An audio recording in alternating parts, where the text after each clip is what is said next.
Predsednik Donald Tramp pomilovao je večeras američkog političara srpskog porekla i bivšeg guvernera države Ilinois Roda Blagojevića.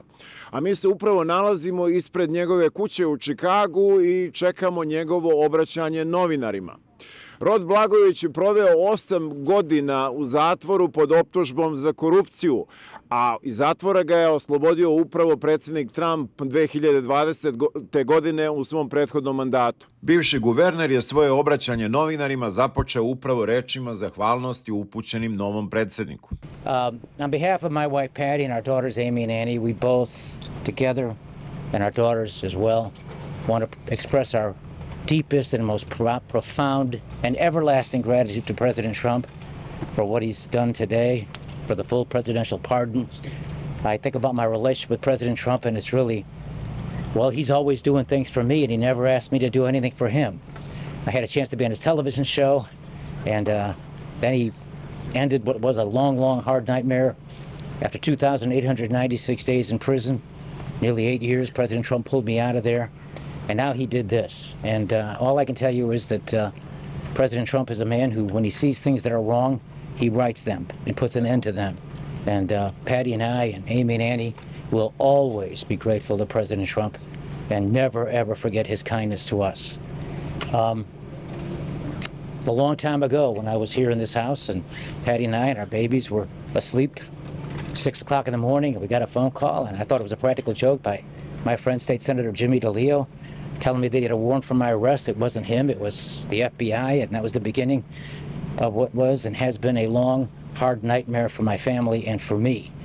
All through this long, hard process, 2 trials,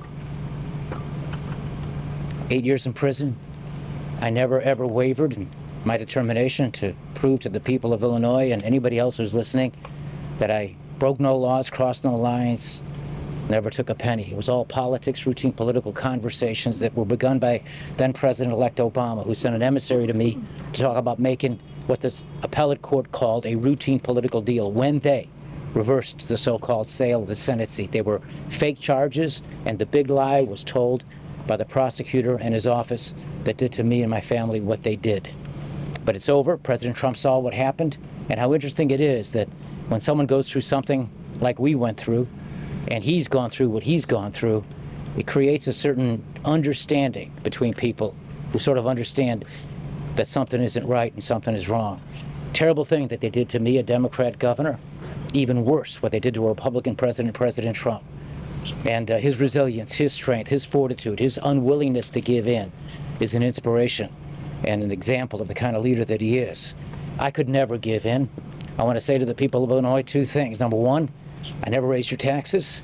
And number 2, I didn't do it. It was all political talk. And so I wouldn't give in because I love my wife, I love my daughters. I'll always honor and revere the memory I have of my late parents and the values they taught me.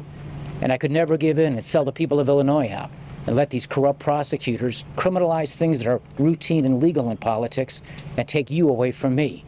To all of the Democrats out there who voted for me twice in elections, Democratic voters who voted for me in 2 elections as governor, I want to thank you.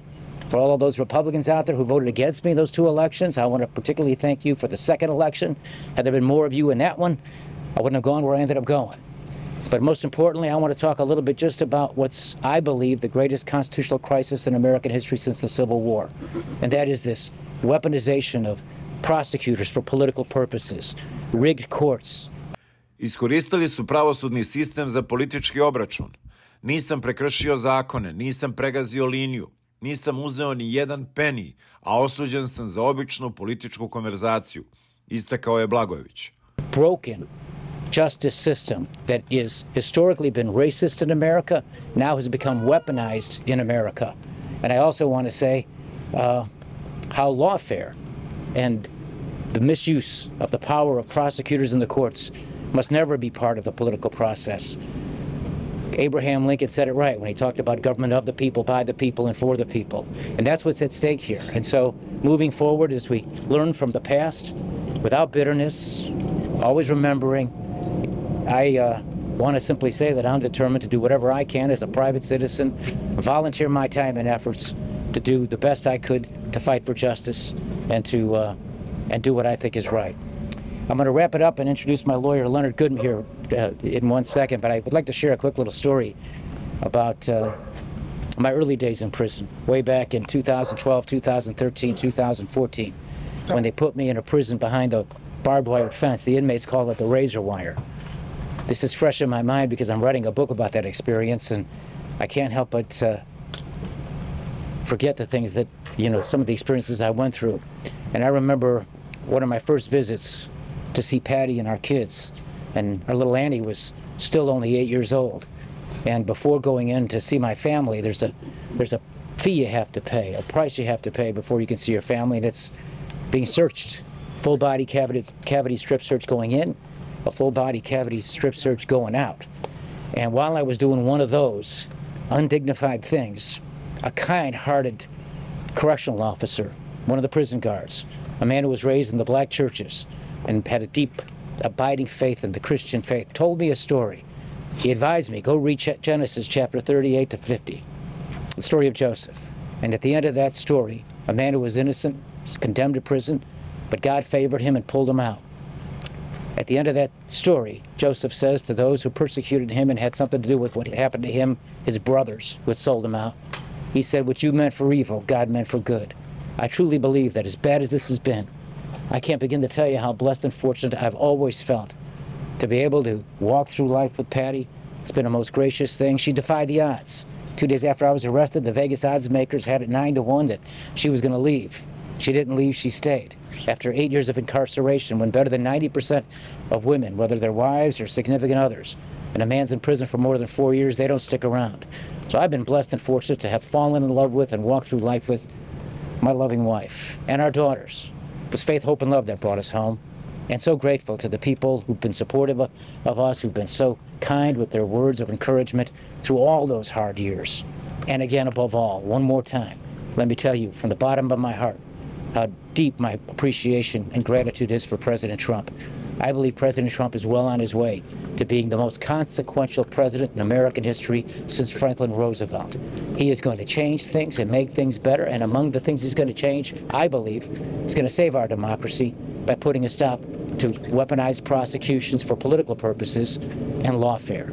Thank you. Između ostalog, on je govorio o svom skorašnjem boravku u Srbiji, susretu sa predsjednikom Vučićem. Well, I met with President Vučić. My father came from Serbia. Who paid for the trip?